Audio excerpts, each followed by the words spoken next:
Hello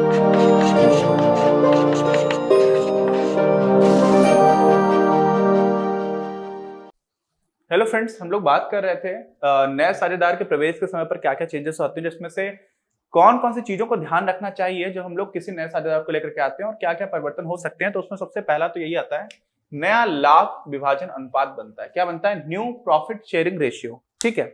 अच्छा, दूसरी चीज क्या हो सकती है जिसमें परिवर्तन आता है? तो वो आता है त्याग अनुपात। इसको हम लोग बोलते हैं सैक्रिफाइसिंग रेशियो। क्या होता है? सैक्रिफाइस समझते हैं ना, बलिदान देना। तो सैक्रिफाइसिंग रेशियो मतलब त्याग अनुपात। कौन त्याग दे रहा है? जो पुराने लोग हैं, जो पुराने साझेदार हैं। तभी नया किसी नए साझेदार को लेकर के आए तो उसको भी तो आप प्रॉफिट में हिस्सा दोगे।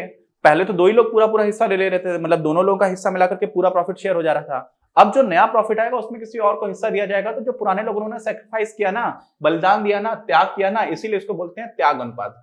तीसरा जो है वो आता है गुडविल का वैल्यूएशन करते हैं। गुडविल जो है, जिसको हम लोग बोलते हैं ख्याति, उसको इवैल्यूएट करते हैं और फिर उसको एडजस्ट भी करते हैं। ठीक है। एडजस्ट करना किस तरह से होता है? क्योंकि जो नया पार्टनर आता है उससे हम लोग कभी कभी अधिक पूंजी भी ले लेते हैं। ठीक है, अतिरिक्त पूंजी लेते हैं। क्यों? क्योंकि हम लोग उससे प्रीमियम लेते हैं गुडविल के लिए। अच्छा, ऐसे ही जो एक और चेंज होता है वो हमेशा ही हुआ करता था, जिसमें हम लोग फर्म के जो एसेट्स हैं और फर्म की जो लायबिलिटीज हैं उनको रीएवैल्यूएट करते हैं। क्या करते हैं? परिसंपत्तियों का पुनर्मूल्यांकन करते हैं और जो दायित्व है उनका हम पुनर्निर्धारण करते हैं। दायित्व मतलब लायबिलिटीज। ओके। अगला जो पॉइंट आता है वो आता है कि जो संचित लाभ है, एक्यूमुलेटेड प्रॉफिट्स हैं, इसका हम रिजर्व बना देते हैं। तो उसका वितरण किस तरह से होगा? नए साझेदार को भी मिलेगा, नहीं मिलेगा तो ठीक है, मिलेगा तो कितना मिलेगा, ये सारी बातें। और ऐसे ही अगला जो पॉइंट आता है वो आता है कि साझेदारों की पूंजी का समायोजन, इनका एडजस्टमेंट। अब नए साझेदार भी आ गए तो उसके आने से भी पूंजी आ गई है।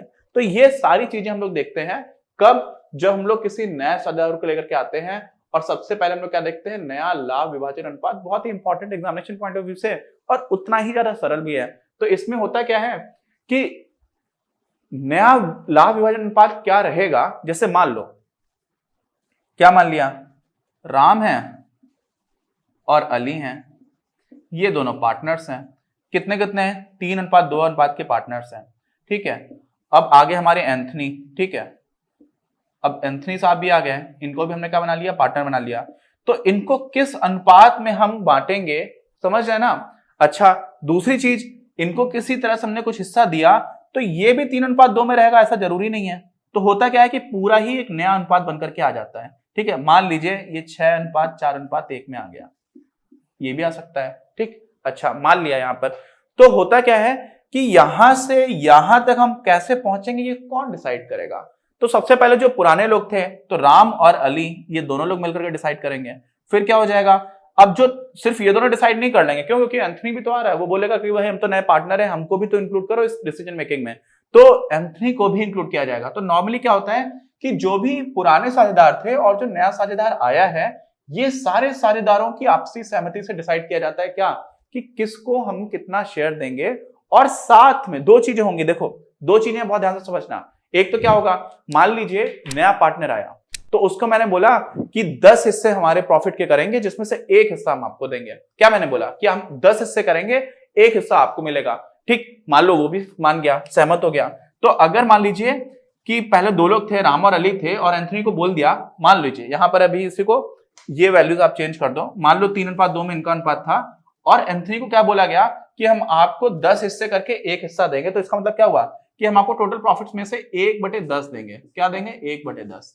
अच्छा, इसका क्या मतलब हुआ? इसका मतलब यह हुआ कि पहले अगर 5 हिस्से थे उसमें 3 किसको जा रहे थे? राम को। और 2 हिस्से किसको जा रहे थे? अली को। ऐसा था। अभी क्या हो गया है? अभी हम बोल दे रहे हैं कि 10 हिस्से हो रहे हैं। अब 10 में से एक हिस्सा किसको चला गया? एंथनी को। बचे कितने हिस्से? 9 हिस्से। अब ये 9 हिस्से कैसे कैसे बटेंगे? क्या ये अभी भी 3:2 के अनुपात में बटेगा या किसी और अनुपात में बटेगा? ये बात भी डिसाइड की जाती है। दूसरी चीज, इसी को दूसरी तरह से देखोगे तो ये जो 10 में से एक हिस्सा मिला है, अगर मान लीजिए ये पार्टनर नहीं आया होता तो 10 में से एक को मिल जाता कितना? 6, और एक को मिल जाता 4। राम को मिल जाता 6, अली को मिल जाता 4।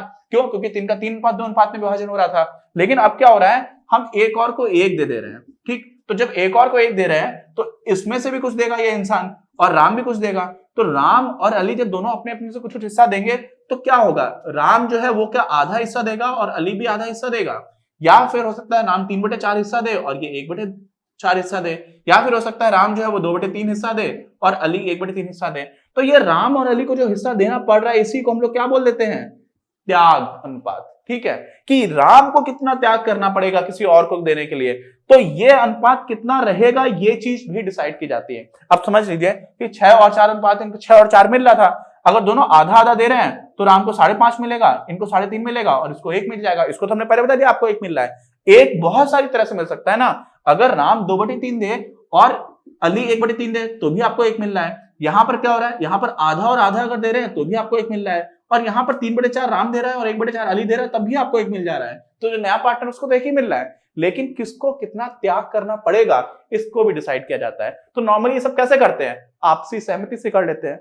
लेकिन मान लीजिए कभी कभी आपसी सहमति का हमें कुछ दिया हुआ नहीं है, हमें दे ही नहीं रखा है कि इन्होंने आपसी सहमति की, कुछ किया नहीं किया, तो ऐसी स्थिति में मालूम क्या करते हैं, हम लोग ये कर लेते हैं सिंपल कि जो भी उनका पहले से अनुपात था, कितना था अनुपात, 3:2 अनुपात था, तो उसी अनुपात में ये नए पार्टनर को उसी अनुपात में बांट करके देंगे। जैसे अगर मान लीजिए कि हम लोगों ने उसको बोला कि एंथनी को अब 1/10 मिलेगा, ठीक, तो अब इन दोनों का क्या सीन रह गया, इसका मतलब ये 3:2 अनुपात में पहले से ही थे, तो ऐसी स्थिति में अगर 10 हिस्से उनमें से एक हमने एंथनी को दे दिया, 9 हिस्से बचे, तो 9 हिस्सों का जो विभाजन है वो कैसा होगा, वो 3:2 अनुपात से ही हम लोग कर देंगे। ठीक है, तो ऐसी स्थिति में क्या हो जाएगा, 3:2 अनुपात से यहां पर करेंगे और उससे आपको समझ आ जाएगा कि यहां पर जो 1/10 मिला है वो भी इन्हीं दोनों के हिसाब से कैसे कैसे करके मिला हुआ है कि एक ने 3 हिस्सा दिया और एक ने 2 हिस्सा दिया। तो क्या हो जाएगा, 9 है, 9 को आप क्या कर दोगे, 3/5 से गुणा कर दोगे। 3/5 क्यों, क्योंकि 3:2 था, तो इसको 5 में से 3 हिस्से मिल रहे थे, इसको 2 हिस्से मिल रहे थे 5 में से, तो 3/5 से गुणा कर दो तो हो जाएगा 27/5। तो नया अनुपात क्या निकल के आएगा, 27/5। दूसरा अनुपात क्या हो जाएगा, आप गुणा करोगे 9 का 2/5 से, तो कितना हो जाएगा, 18/5। और इनका क्या सीन है, इनको आपको एक हिस्सा दे रहे थे, कितने में से, 10 में से एक हिस्सा आप इनको मिल रहा, जो थर्ड पर्सन आया, जो नया पार्टनर है, उसको 1/10 हिस्सा मिल रहा है।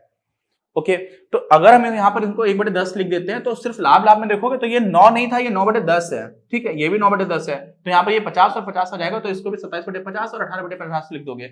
अब 27 में आप 18 जोड़ोगे तो कितना हो जाएगा, 18, और यहाँ पर आपने इसी को आप क्या करोगे, 1/10 को भी हम लिख सकते हैं 5/50, तो आप ऊपर भी जोड़ोगे तो 1 आ जाएगा, 27 में 18 जोड़ा 45 और 5 जोड़ दिया तो 50, तो 50/50 हो जाएगा। तो ऐसी स्थिति में क्या हुआ कि जिसने जो हिस्सा दिया, इन्होंने कितना हिस्सा दिया, इन्होंने वास्तव में 3/5 हिस्सा दिया है। क्यों, क्योंकि पहले इनको 3/5 तो मिल ही रहा था, आप समझ रहे हो ना, देखो 27/50 अब इनका अनुपात रहेगा किसका, राम का, और पहले कितना था, पहले था 3/5, तो देखो आप देखो पहले था 3/5 और उसमें से आपने 27/50 अगर घटा दिया तो 3/5 को आप कर सकते हो 10 से गुणा कर दिया तो 30 और 50 हो गया, तो ये कितना गया 3/5।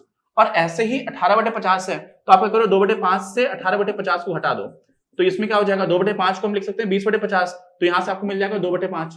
तो फिर से आपको देखोगे 2/50 और यहां पर आ जाएगा 3/50, तो वास्तव में ये जो अनुपात है 3/50 और 2/50 का अनुपात है वो कितना है, वो 3:2 ही तो है। और यही चीज है कि ऐसी स्थिति में यहां पर हम ये मान लेंगे कि जो पहले से ही अनुपात है उसी में डिवाइड किया जा रहा है। अब क्या करते हैं, फटाफट कुछ एग्जांपल्स उनको एक एक करके देख लेंगे तो आपको सारी चीजें जो थी समझ में आ जाएंगी। बहुत ही आसान है, 4-5 टाइप्स के क्वेश्चंस बनते हैं जो सारे ही बहुत ही ज्यादा सिंपल है। इसमें तो 7th 8th क्लास की मैथ्स लगती है, लेकिन आपको क्या करना है, आपको एक बार समझ लेना है कि बात की क्या जा रही है, हमें कितनी इंफॉर्मेशन दे रखी है, अगर इंफॉर्मेशन नहीं दे रखी है उस स्थिति में क्या करना है, बस आपको ये समझना है। बाकी मैथ्स की कैलकुलेशन तो इसमें कुछ भी नहीं है, 4th क्लास में फ्रैक्शंस पढ़ना हम लोग स्टार्ट कर देते हैं, वही सब है। ठीक है, तो चलिए एक क्वेश्चन देख लेते हैं। चलिए पहला उदाहरण जो है उसमें 2 पार्टनर्स हैं, एक का नाम कुछ अनिल है, दूसरे का विशाल है, और इनके बीच में जो पहले से ही प्रॉफिट शेयरिंग रेशियो है, लाभ विभाजन अनुपात है, वो दे रखा है कि 3:2 है। अब एक तीसरे पार्टनर को जो भी नाम रख दीजिए, मान लीजिए सचिन नाम रख लिया, सचिन को ये लोग लेकर के आते हैं और सचिन को ये बोल देते हैं कि हम लोग क्या करेंगे, आपको 1/5 हिस्सा देंगे जो नया अनुपात बनेगा। कितना, नया अनुपात में हम आपको 1/5 हिस्सा दे देंगे। ठीक, अच्छा, बाकी हमें कुछ बताया नहीं गया। ऐसी स्थिति में हम लोगों ने डिसाइड क्या हुआ था कि जब भी हमें बताया नहीं जाएगा कि किस तरह से प्रॉफिट डिवाइड होगा, तो जो पहले से रेशियो है उसी में कर देते हैं हम लोग। तो ये 3:2 है, इसका मतलब क्या हो जाएगा, 3:5 में इसको आप करोगे, 3/5 इनको मिल रहा था और इनको मिल रहा है 2/5, किसको, विशाल को, और अगर आपने सचिन को 1/5 हिस्सा दे दिया तो कुल लाभ अगर 1 हो रहा है तो उसमें से 1/5 हिस्सा सचिन को मिल गया है, तो लाभ बचा कितना टोटल 4/5। अब 4/5 में 3/5 हिस्सा ये किसका हो गया, ये आपके जो पहले थे अनिल, तो अनिल को मिल गया 3 इतना हिस्सा। और जो दूसरे हैं विशाल, उनको क्या मिलेगा, उनको मिलेगा 2/5 कितने में 4/5 में से, तो ये कितना हो जाएगा 12/25 और ये कितना हो जाएगा 8/25। तो अब हम लोग अगर लिखेंगे अनुपात तो हमेशा एक ही क्रम में लिखते हैं, जो क्रम होता है बहुत इंपॉर्टेंट होता है रेशियोज में। तो अनिल अनुपात विशाल अनुपात सचिन, पहला प्रश्न है। अब सचिन की जगह कुछ और नाम था, यहाँ पर देखो देख लेता हूं मैं क्या नाम है, सुमित, ठीक है चलो सचिन की जगह सुमित कर दो तो आप कंफ्यूज नहीं होगे, आपको पहला क्वेश्चन स्क्रीन पर दिख जाएगा। तो अब अनिल, विशाल और सुमित को क्या मिल रहा है, तो देखो अनिल का हो गया 12/25, इनका है विशाल का 8/25, तो 12 8 20, तो इनका तो वैसे सीधे सीधे आपको दिख रहा है 1/5 है, तो इसका 5/25 भी लिख सकते हो आप, दोनों में 5 और अंश और हर दोनों में 5 से गुणा कर दिया तो 1/5 कितना हो जाएगा 5/25, ठीक। तो अब अनुपात जो आ जाएगा वो आप ऐसे लिख सकते हो 12/25 अनुपात 8/25 अनुपात 5/25, और इसमें 25 को आप हटा सकते हो तीनों ही जगह से, तो आ जाएगा 12:8:5। तो ये नया लाभ विभाजन अनुपात हो गया, ठीक। ओके, इसमें इंपॉर्टेंट चीज क्या थी कि हमें दिया हुआ नहीं था कि किस हिसाब से सैक्रिफाइस कर रहे हैं अनिल और विशाल, तो हम लोगों ने ये मान लिया कि जो इनका पुराना लाभ विभाजन अनुपात था उसी में करेंगे, ये हमने मान करके हल किया है, ठीक। तो आप यहां पर लिख सकते हैं, नोट लगा सकते हैं, लेकिन हम लोग नॉर्मली वही करते हैं। दूसरा उदाहरण देखते हैं। ओके, दूसरा प्रश्न जो है उसमें क्या है कि अक्षय है और भारती हैं, ठीक। इन दोनों के बीच में जो अनुपात है वो क्या दे रखा है, पहले से बाल लाभ विभाजन का 3:2, ठीक। वैसा ही प्रश्न हो गया 3:2 है। इसमें बोला जा रहा है कि जो नया पार्टनर है उसको हम 1/5 हिस्सा देंगे दिनेश को, तो आप सोचेंगे ये तो बिल्कुल ही पहले जैसे प्रश्न जैसा है, तो देखते हैं क्या अंतर है इसमें। अंतर क्या आ जाएगा कि दोनों अक्षय और भारती दोनों से उसको बिल्कुल बराबर बराबर हिस्सा मिलता है, तो आप क्या समझ गए कि जो दिनेश को 1/5 हिस्सा मिल रहा है इसका आधा आपको मिलेगा अक्षय से और इसका आधा आपको मिलेगा भारती से। क्यों, क्योंकि यहां पर दे रखा है कि अक्षय और भारती से बिल्कुल समान रूप से क्या मिलता है इनको जो भी हिस्सा है। अब 1/5 का आधा कितना हो जाएगा, 1/2 से गुणा कर दिया तो कितना हो गया 1/10, तो यानी कि 1/10 आपको मिलेगा अक्षय से और 1/10 आपको मिलेगा भारती से। अच्छा, तो आप समझ लो अक्षय और भारती का पहले का क्या हिस्सा हुआ करता था, अक्षय का पहले हुआ करता था 3/5, जिसमें से उसने 1/10 दे दिया किसको, दिनेश को, तो अक्षय का कितना बच गया, अक्षय का जो नया अनुपात आएगा वो ये आ जाएगा, ये कितना हो जाएगा आपका 10 है, 5 दूनी 10, 2 3 6, 10 में से गया तो इधर हो जाएगा, तो 5/10 यानी कि इनका आ गया 1/10, चलिए 5/10 भी लिखा रहते हैं, तो 5/10 लिखा रहा। और दूसरा जो है भारती का क्या सीन हो जाएगा, भारती वाले केस में भी आप समझ लीजिए कि 2/5 मिल रहा था पहले इनको, लेकिन इन्होंने भी 1/10 हिस्सा जो है वो दिनेश बाबू को ट्रांसफर कर दिया, तो कितना हो गया इनका 10 इधर आ जाएगा, 5 दूनी 10, तो आपका आ जाएगा 4 में से 1 गया तो आ जाएगा 3/10। इसका मतलब हुआ कि देखो इनको मिल रहा है 1/5 को लिखा जा सकता है 2/10, 1/10 और 1/10 दोनों लोगों से मिला आधा आधा, तो मिलाकर के हो गया 2/10। तो जो नया अनुपात आया वो क्या आ गया 5:3:2। अब आप ये समझ लो पिछले वाले केस में क्या बन रहा था 12:8:5। तो ये देखो अंतर क्यों आ गया, क्योंकि यहां पर हमें दे रखा है कि अक्षय और भारती दोनों ही बराबर बराबर हिस्सा बना करके दे रहे हैं दिनेश को, जबकि पिछले वाले केस में हमें ये नहीं दिया हुआ था। तो पिछले वाले केस में हमने माना था कि जो पहला और दूसरा लोग जो थे उनको जिस अनुपात में पहले से रेशियो डिवाइड किया जा रहा था 3:2 में, उसी अनुपात में उन्होंने योगदान किया है। तो वहां पर देखो पहले वाले ने ज्यादा योगदान किया हुआ था, दूसरे वाले ने कम योगदान किया हुआ था, तो इसलिए जो अनुपात आया था वो 12:8 आ रहा था। यहां पर क्या हो रहा है कि पहले वाले ने उतना ज्यादा अनुपात नहीं किया, बराबर बराबर किया हुआ, इसलिए इस वाले प्रोपोर्शन में जो पहला वाला इंसान है उसको ज्यादा चीजें मिल रही है। तो देखो इन दोनों में 5:3 का अनुपात है, यहाँ पर 12:8 का अनुपात है, तो 12:8 को हम लोग क्या लिख सकते हैं 3:2, ठीक। तो यहाँ पर 3:2 है और 3:2 से ज्यादा अच्छा रेशियो है 5/3, क्योंकि 5/3 जो है वो बड़ा होगा 3/2 से, या फिर इसकी को आप लिख सकते हो 12/8 से, ठीक। तो वो सीधा सीधा आइडिया भी लग जाता है हम लोगों को, जब इस तरह के क्वेश्चंस होते हैं तो उसमें आइडिया लग जाता है कि हाँ किस तरह की वैल्यूज आएंगे। अगला प्रश्न देखते हैं, तीसरा प्रश्न पर चलते हैं। तो तीसरा प्रश्न क्या है, थोड़ा थोड़ा अंतर है, सारे तरह के प्रश्न देख लेते हैं। अंशु हैं और नीतू हैं जो पार्टनर्स हैं और ये भी 3:2 अनुपात में शेयर कर रहे हैं, तो कौन कौन है, अंशु हैं और नीतू। 3:2 का इनका प्रॉफिट शेयरिंग रेशियो है, लाभ विभाजन अनुपात है। अच्छा, आगे क्या हुआ, उन्होंने ज्योति को भी पार्टनर बना लिया और कितना हिस्सा दिया ज्योति को, 3/10। ठीक है, जिसमें से 2/10 हिस्सा है वो इनको कहां से मिला, तो 3/10 जो मिला है उसमें से 2/10 जो है वो मिला है इनको अंशु से, और नीतू से मिला है इनको 1/10। ठीक, तो 3/10 में को आप 2/10 और 1/10 को जोड़ोगे तो 3/10 मिल जाएगा। तो अब बहुत ही आसान हो गया, पहले अंशु का हिस्सा क्या था 3/5, तो 3/5 में से 2/10 अंशु ने दिया, तो इनके अंशु का क्या बचेगा, 3/5 में से आप 2/10 घटा दोगे तो ये हो जाएगा आपका, सिंपल है, 6/10 में से 2/10 गया तो मिल गया 4/10।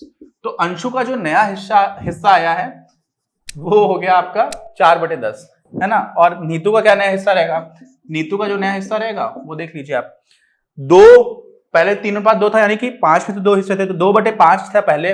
अब 2/5 से इन्होंने दिया कितना है, 1/10। देखिए दे रखा है हमें कि 1/10 दिया हुआ है नीतू ने, हाँ यही चीज है। तो अब नया प्रॉफिट रेशियो निकालना है, बस नीतू का नया निकाल देंगे, इनका तो नया पता ही आपको ज्योति का सीधे सीधे, तो नीतू का निकाल देंगे तो क्या हो जाएगा, 2/5 का मतलब क्या हुआ 4/10, 4/10 में से 1/10 जाएगा तो हो जाएगा 3/10। तो 4:3:3, सिंपल हो गया। एक मिनट के क्वेश्चन हैं, अगला क्वेश्चन देखते हैं।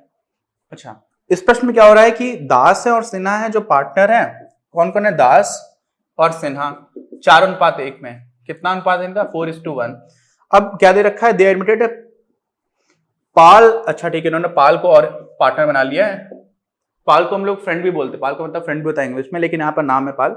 और new partner for 1/4 share in profits, तो इनको 1/4 हिस्सा दे दिया गया जो नया प्रॉफिट रेशियो है उसमें, विच ही एक्वायर्ड होली फ्रॉम दास। अच्छा, अब देखो यहां पर क्या हो रहा है कि दास और सिन्हा पहले से पार्टनर थे, इनको दे दिया गया है 1/4 हिस्सा पाल को, लेकिन यहाँ पे बताया जा रहा है कि ये जो इनको हिस्सा दिया गया है वो पूरा का पूरा कहां से आया है, दास के पास से आया है, सिन्हा ने कोई हिस्सा नहीं दिया। क्या हुआ है, सिन्हा ने कोई भी हिस्सा नहीं दिया। ऐसी स्थिति में हम क्या करेंगे, दास को पहले कितना हिस्सा मिल रहा था, 5 में से 4 हिस्से मिल रहे थे, यानी कि 4/5 मिल रहा था, तो 4/5 में से ही आपने 1/4 घटा दिया, क्योंकि 1/4 पूरा का पूरा दास से ही आया है, तो इनका क्या हो जाएगा, 20 आएगा, 5 चौको 20, 4 चौको 16 और 4 पंचे 20, तो आ जाएगा 11/20। तो जो दास का नया हिस्सा है वो कितना हो गया, 11/20। और सिन्हा का क्या हिस्सा रहा, सिन्हा को पहले 1/5 मिलता था, उसमें से कुछ घटाओगे, कुछ भी नहीं घटाओगे, 0 घटाओगे, क्यों, सिन्हा ने कोई भी कंट्रीब्यूट नहीं किया, सिन्हा की तरफ से कुछ भी नहीं आया, तो इसका मतलब 1/5, 1/5 को लिख सकते हैं हम लोग 4/20।